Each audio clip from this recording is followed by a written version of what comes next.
Hey there, good evening, and welcome to Prog Monster. My name is Murph, and I am the host of this show, a show that is dedicated to progressive rock, hard rock, heavy metal, and other forms of rock music. So this is episode 21, October the 21st, for my favorite albums from the year 1980. So today we're doing a live album, and that album is Yesshows. I had this album originally in vinyl, of course. I think it was the first live album that I bought from them. I don't believe I owned Yesshows.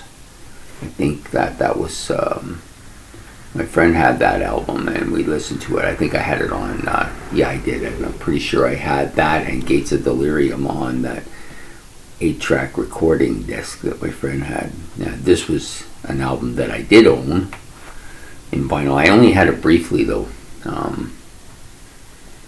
I know I didn't play it that much, but I did like it. I mean, it's not in the same kind of league as Yesshows, which was like a very emotional, really great album.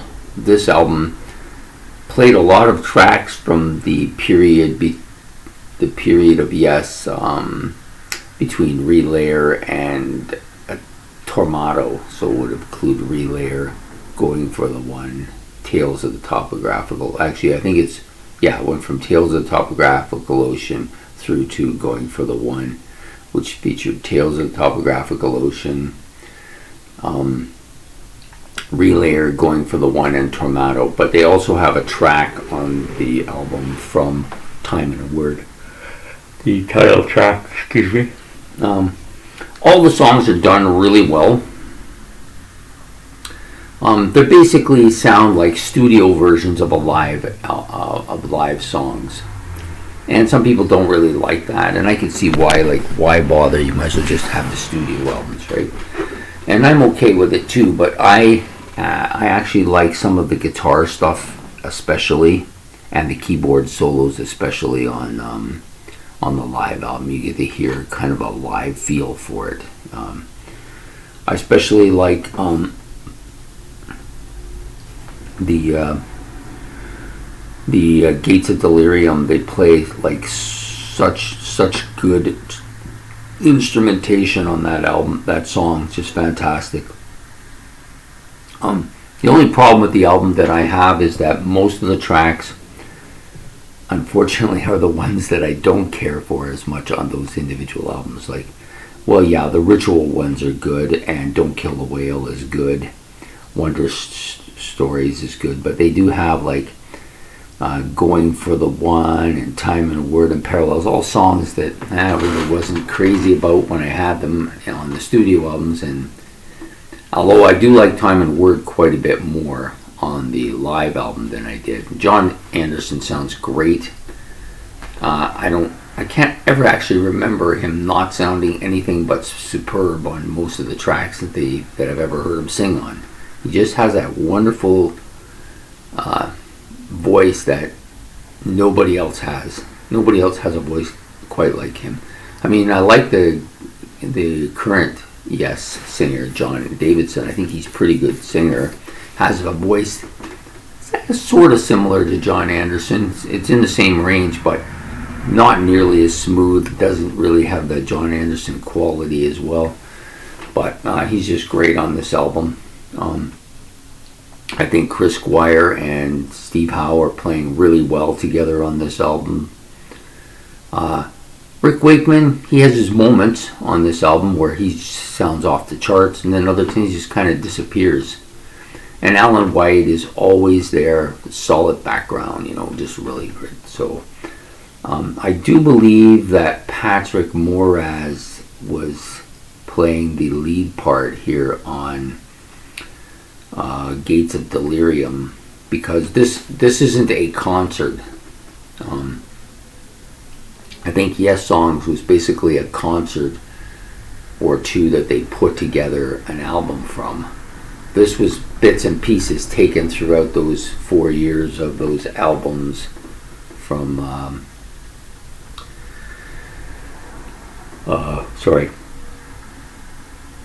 from Tales of the Topographical Ocean through to Tormato. So there's just bits and pieces of different concerts that they sewed together into this Yesshows, which was nice. Like, you get some live stuff that you don't get on Yessongs, but it's not quite the same as Yessongs, but still good enough to come in on October the 21st. So 21 days into it, it's good enough to be this high.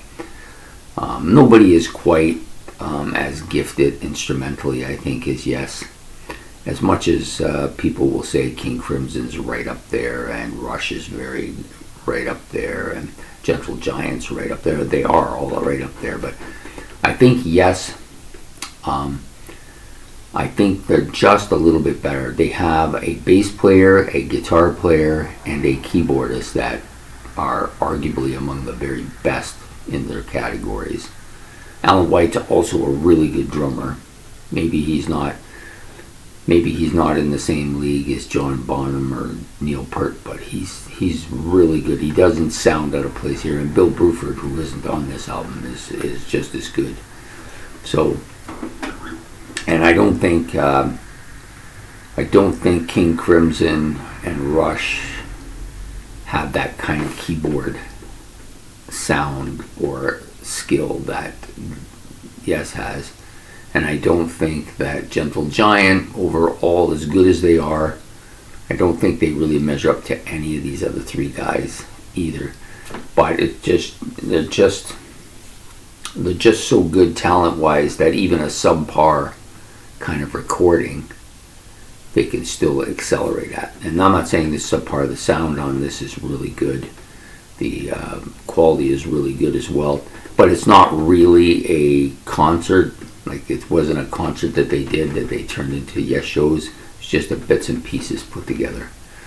Anyways, it's still a very good album to have. I liked playing it, putting it on. It's like being at a concert, and you get to hear some stuff that sounds a little bit different than it did on the studio.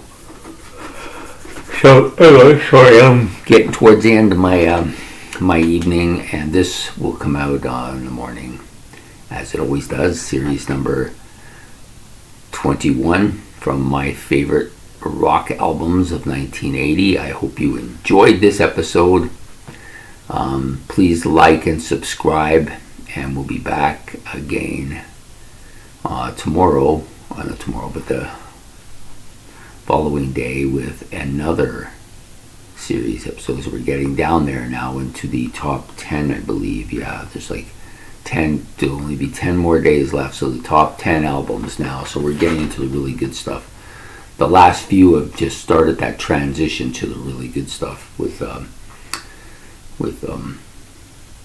this album and the Paris album by Supertramp, and a couple others in there. But from now on, it's going to be like really, really top-notch shows, starting tomorrow, when we will do this, and then the following day we will come back with the final episode of the week, and then I'm going to do a couple for next week before I'm going out of town for the day. So I'll do a couple and then do the rest of them all during the week next week. So anyways, I hope you enjoyed this episode, and we will see you again soon. So have a good evening. Goodbye.